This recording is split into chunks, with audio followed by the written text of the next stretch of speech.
Hello guys, welcome to the channel Concept of Laws. I'm Advocate Amreen Khan. Today we start a new topic of CRPC, Section 437, Bail in Non-Bailable Offences. So video को start करने से पहले please subscribe my channel and share the videos. कि मतलब जो non bailable offences होते हैं उसमें बेल मिलने का क्या प्रोसीजर है। और जैसे कि हमने सेक्शन 436 कवर कर लिया था, तो अब हम कवर करेंगे 437। सेक्शन 436 डील करता है कि किस तरीके से बेल मिलती है बेलेबल ऑफेंस में। तो अब हम देखेंगे किस टेस्ट से बेल मिलेगी नॉन बेलेबल ऑफेंस में, उसका क्या प्रोसीजर होता है। तो ये चीज़ हम किस में देखेंगे, सेक्शन 437 ऑफ CRPC। इसमें जो ऑफेंसेस हैं वो नॉन बेलेबल ऑफेंसेस हैं। सेक्शन 436 में क्या था कि उसका राइट होता है, उस पर्सन जो अरेस्टेड जो पर्सन है उसका राइट है कि अगर वो जो सब कंडीशंस पूरी कर देता है तो उसको बेल मिलनी चाहिए। तो यहाँ पे क्या हो गया कि जो बेल है वो मैंडेटरी है, मतलब कि वो बेलेबल ऑफेंस के अंदर अरेस्ट किया गया है, इस वजह से उसे बेल मिलनी चाहिए।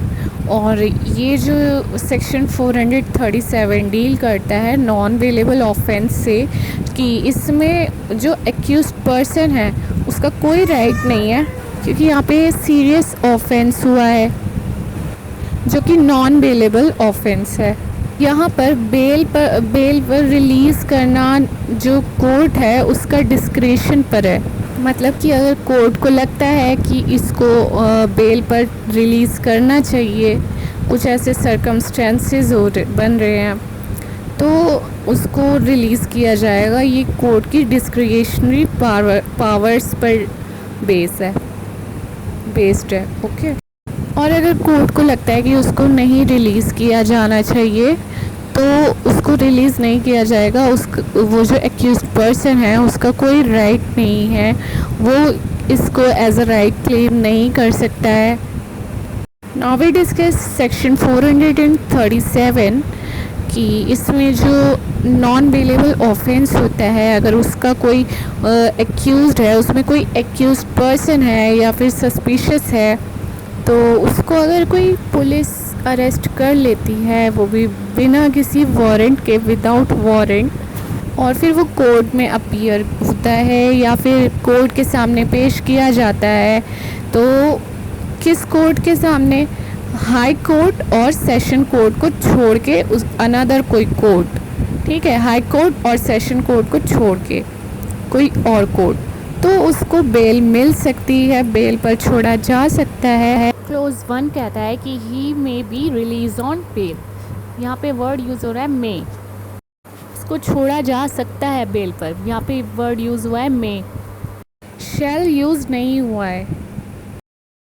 तो इससे क्या पता चलता है कि कोर्ट जो है वो बाउंड नहीं है उसको बेल देने के लिए, ये कोर्ट की डिस्क्रिशनरी पावर्स के ऊपर बेस्ड है। कोर्ट को अगर लगता है कि उसको बेल देनी चाहिए, कुछ सर्कमस्टेंसेस ऐसे हैं, तो ही कोर्ट उसको बेल देगी। अब ये डिस्क्रिशन मतलब ये नहीं है कि कोर्ट को क्या अच्छा लग रहा है क्या नहीं लग रहा है, वो पर्सन अच्छा लग रहा है या बुरा लग रहा है, ये नहीं है। इसका मतलब ये है कि कुछ जो लॉ के प्रिंसिपल्स हैं, लीगल प्रिंसिपल्स हैं, उससे रिलेटेड लॉ कोर्ट देखेगा कि उस पर्सन को बेल पर रिलीज़ करना चाहिए या फिर नहीं। तो कुछ जो जुडिशियल प्रिंसिपल्स हैं उनको कंसीडर किया जाएगा कि कोर्ट अगर किसी की बेल एप्लीकेशन को रिजेक्ट करती है या फिर किसी को बेल देने से मना करती है, फिर मतलब कि किसी को बेल प्रोवाइड करती है, तो कुछ ऐसे जो पॉइंट्स हैं जिनको कंसीडर किया जाएगा, वो भी अभी हम आगे डिस्कस करेंगे। ये जो सबसेक्शन 1 है, क्लोज 1 है, इसमें 2 पॉइंट और मतलब ऐड है कि अगर ये जो 2 पॉइंट्स होते हैं तो उसको एक्यूज पर्सन को बेल नहीं दी जाएगी। फर्स्ट पॉइंट ये कह रहा है कि अगर जो उस पर चार्जेस लगे हैं कि मतलब जो उसने ऑफेंस किया है वो नॉन बेलेबल ऑफेंस जिसकी सज़ा या तो डेथ सेंटेंस है या फिर लाइफ इम्प्रिजनमेंट है। तो उस सिचुएशन में, उन केसेस में उसको बेल नहीं मिलेगी, बेल पर रिलीज़ नहीं किया जाएगा। और सेकंड पॉइंट क्या कह रहा है कि अगर वो जो एक्यूज पर्सन है इस चीज़, ये जो उसने नॉन बेलेबल ऑफेंस किया, मतलब पहले भी अगर वो कन्विक्ट रह चुका है इस ऑफेंस में कि वो पहले भी उसने ये क्राइम किया है, इस चीज़ के लिए वो कन्विक्ट हो रहा है, तो उसको नहीं बेल मिलेगी। मतलब कि जिसका सज़ा क्या थी, या तो लाइफ इम्प्रिजनमेंट था या फिर डेथ सेंटेंस था या फिर 7 ईयर्स और मोर इम्प्रिजनमेंट।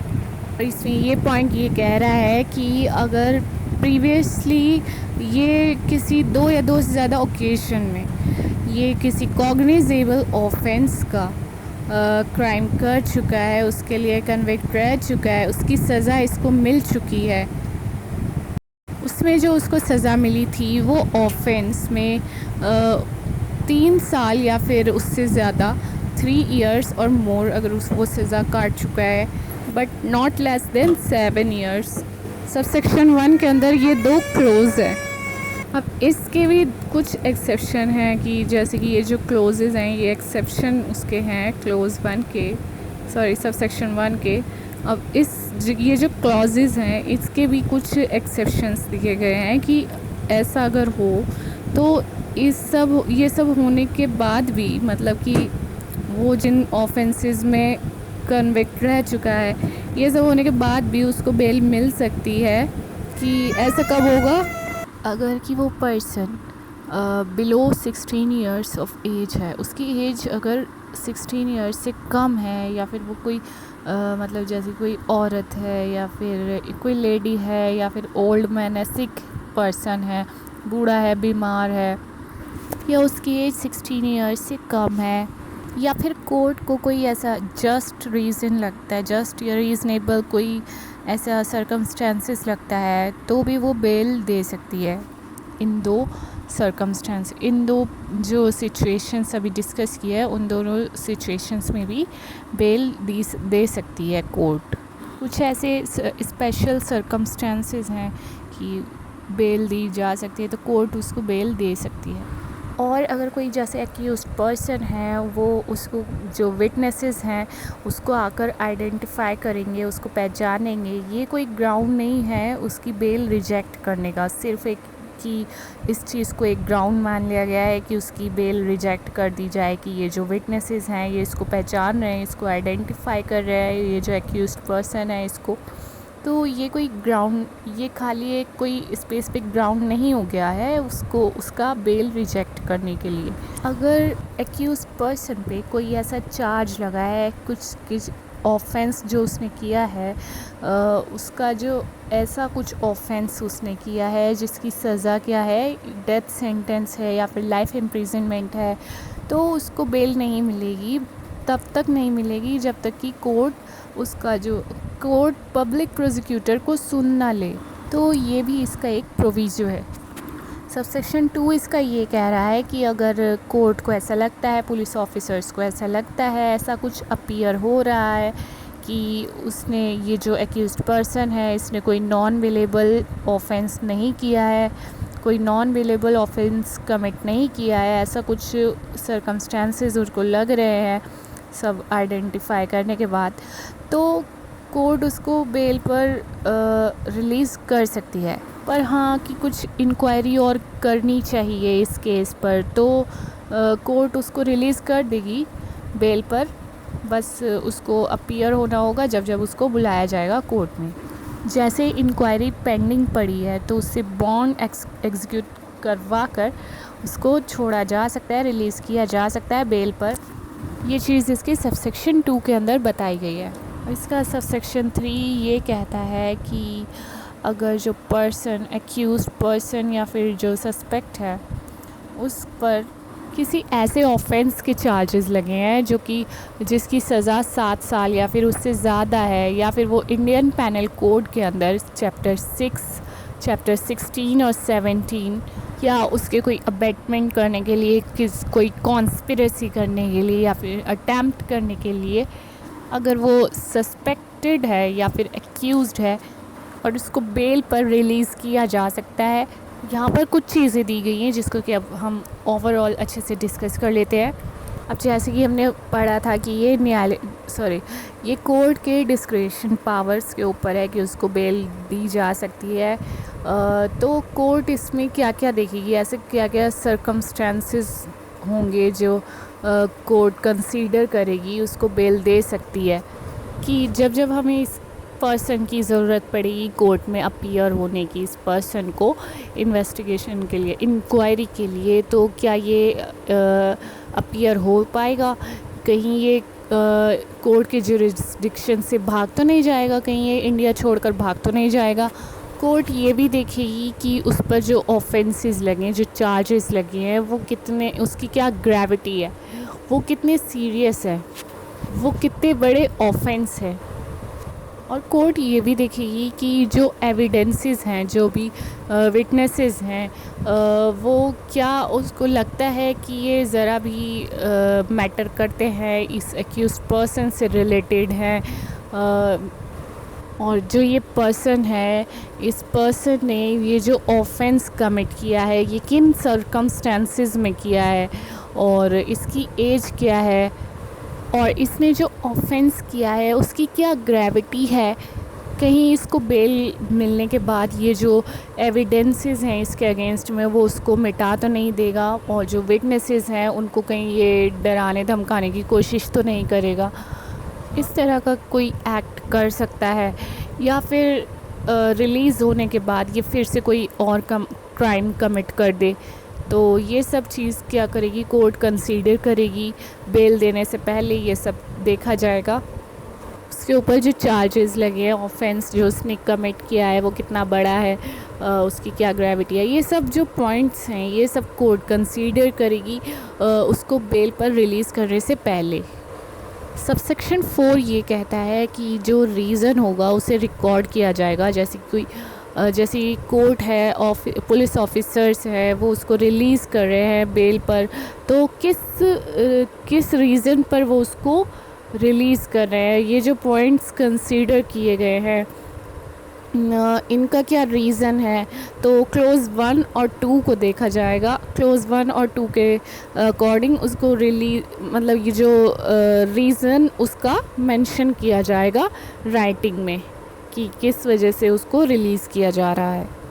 इसका सबसेक्शन 5 एक तरह का कैंसिलेशन ऑफ बेल है, कि मतलब अगर कोर्ट को ऐसा लगता है कि बेल देने के बाद ये जो पर्सन है इसका बिहेवियर सही नहीं है, या फिर जो कंडीशंस हैं वो उसको फुलफ़िल नहीं कर पा रहा है, तो वो कोर्ट जो है उसको फिर से अरेस्ट करवा सकती है। सबसेक्शन 6 ये कहता है कि अगर कोई केस ट्रायबल है बाय मैजिस्ट्रेट और वो जो ट्रायल है 60 डेज़ के अंदर कंप्लीट नहीं हो पाता है फ्रॉम द फर्स्ट डे जब से एविडेंस कलेक्ट किए गए, तो उसको बेल पर रिलीज़ किया जाएगा मैजिस्ट्रेट के सेटिस्फेक्शन के ऊपर। सबसेक्शन 7 ये कहता है कि अगर जैसे कि ट्रायल चल रहा है, जजमेंट आने से पहले अगर कोर्ट को ऐसा लगता है कि जो ये एक्यूज्ड पर्सन है ये गिल्टी गिल्टी नहीं है, तो कोर्ट उसको रिलीज़ कर सकता है। अगर उसको लगता है कि जो ऑफेंस इस पर लगाए, जो चार्जेस इस पर लगे हैं वो इसने नहीं किया है, वो ऑफेंस इसने नहीं किया है, तो कोर्ट उसको रिलीज़ कर सकती है। तो कोर्ट इसको बिना श्योरिटी के बॉन्ड एग्जीक्यूट करवा कर छोड़ सकता है, रिलीज़ कर सकता है। अब ये हमारा सेक्शन 437 कवर हो चुका है पूरा। सो गाइस, मिलते हैं नेक्स्ट वीडियो में, तब तक के लिए बाय बाय, टेक केयर।